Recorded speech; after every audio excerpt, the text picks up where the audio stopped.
think everybody's mindset is to making sure when we bring something out, it's absolutely the best it can be. Well, I feel like based on your price point as a consumer, that's what I'm getting. And it's interesting because I don't know a lot of your history as a company, but for some reason you've conveyed that value to me as a consumer, and I'm willing to pay for it at the price that it comes, knowing that the value is there. And I'm curious, how do you manage to do that? Because as I'm sitting here thinking about my own personal habits, I never questioned the quality of your product. Well, I think it starts there. We don't question the quality of the products. We're only going to come out with those products that do the job that you're looking for it to do in your environment. So we don't start by saying we've got to bring this product at a price range that competes with other people that might have a product at a price range. Mm-hmm. We don't ever start there. We have an eye to it being cost effective. We start with what's the best product that's going to fit somebody's needs here for this environment. Yeah. And then we work backwards because we're not going to compromise on that. Yeah. And if that means that we're $10 higher than the next case, then so be it. But we're only going to use the best materials. We're only going to use the best specification on, how that case closes and the clasp and the handle and so we're not that guy that starts with what's the selling price of a cheap case or we actually come at it from an angle of what's the best product we can make. Yeah. Well, I think some people have lost their way in different industries about making the best, and I can appreciate that that's what your motto is. I've heard some rumblings about the vault cases. Do you want to talk about the vault cases? Yeah. Well, not just Vault is an example of one case line that we've come out. But what we started to do here, Jim, is for years we would come out with the next case. Yeah. Right. So it might be a single case, might be a couple of cases, might be the next flashlight. We have really worked into an environment now where we'll come out with a category of products, mm-hmm. which takes us a little more time and a little more investment. But I'll give you two examples. Vault and Pelican Air are two great examples. So Pelican Air, if you've bought a Pelican case over the last 40 years, it's done its job for you. It's protected what you put in it. Mm-hmm. If there was any single criticism, it would be, well, airlines charge me $50 now if I check it in because of the weight, and that's before I put something in it. And we were conscious, how do we help our customers in this new environment where weight is important?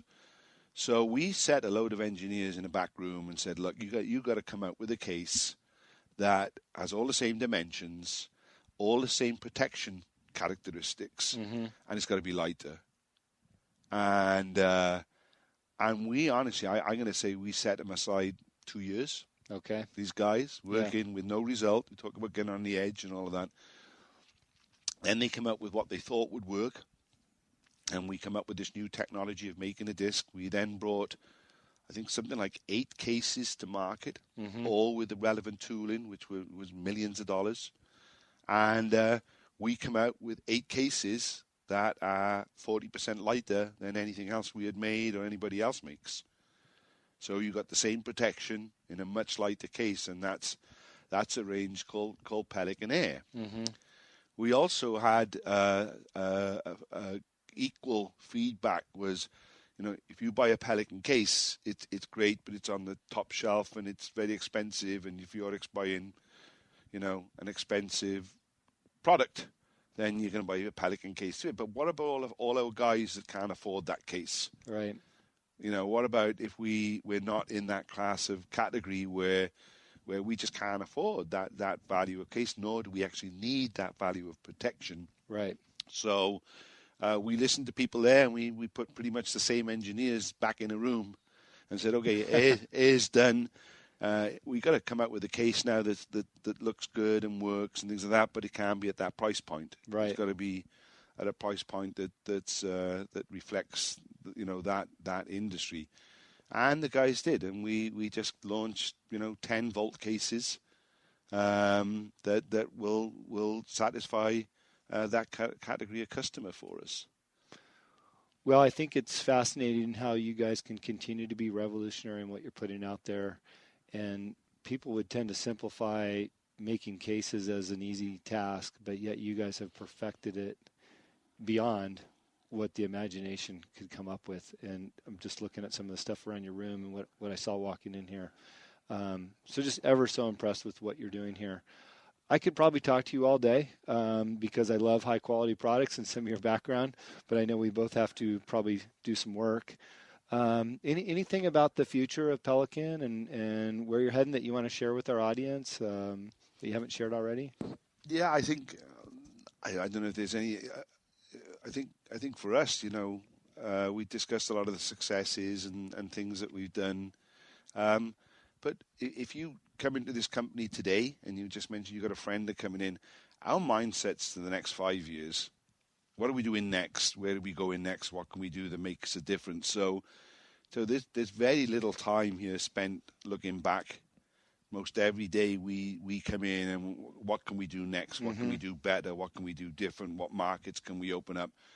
And I would say, it's probably more vibrant today than ever in the history, and as big as we've got, the company's got a bigger base for doing newer and better and different things than ever it has. So coming out with these products, the consumer products, the coolers and phone cases and all of those things, every area you look at Pelican is, super cool to be in the R&D departments. Yeah, I bet. Because they're working on breaking edge stuff, new materials, that are going to, I think, reinvent us yet again. Yeah.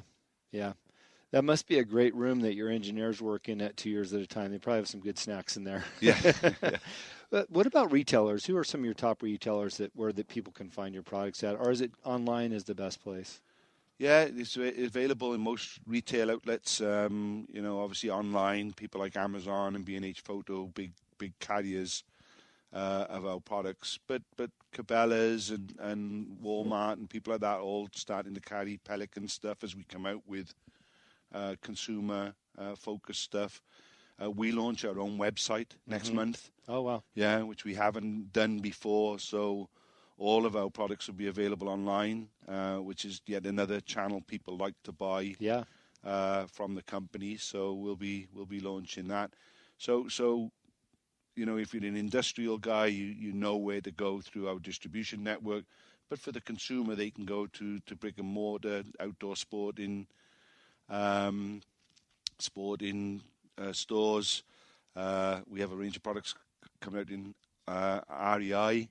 Oh, yeah. Next month. So they're a co-op too. So if you're buying products from REI, you get a little bit back. If you remember, that's one of my favorite places to shop. Right. Actually. So they've got a new range of products coming from Pelican next month on an exclusive basis. So they're the only ones taking it.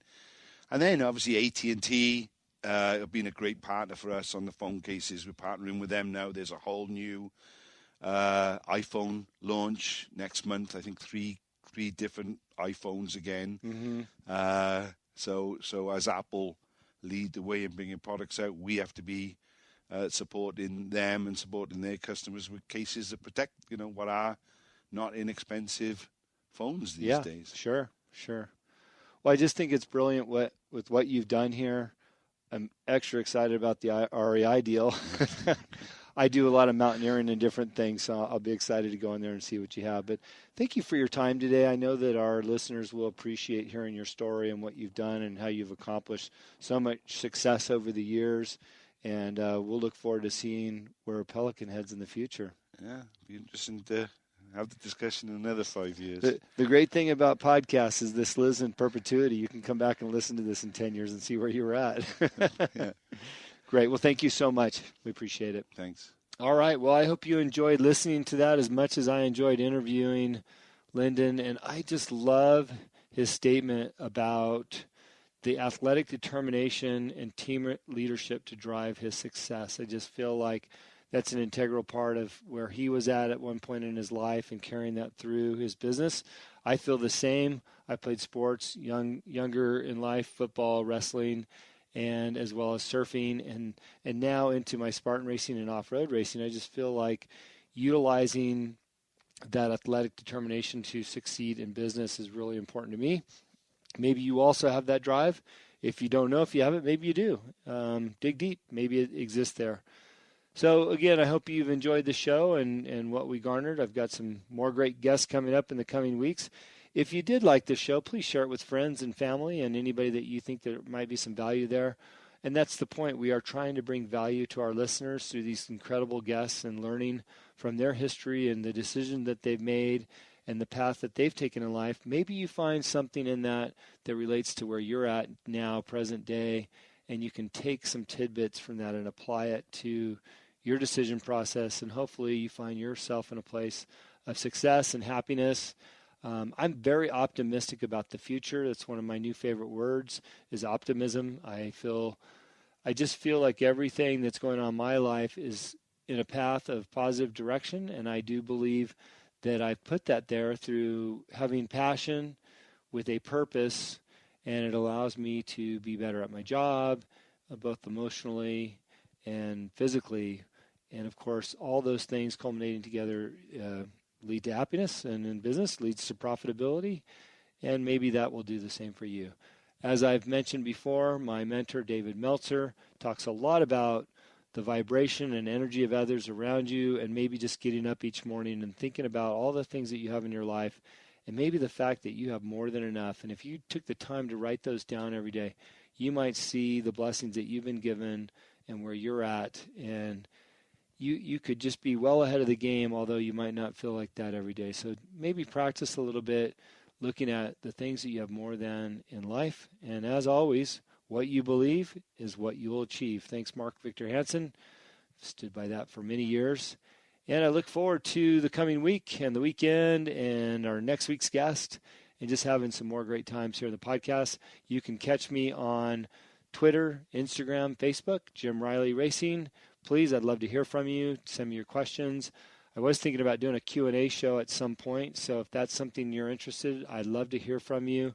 If you'd like me to do something like that, maybe we can dig back into some of our interviews and talk about some of the questions that might have come out of those. So thanks. Have a wonderful week. It is Hump Day. Enjoy the rest of your afternoon.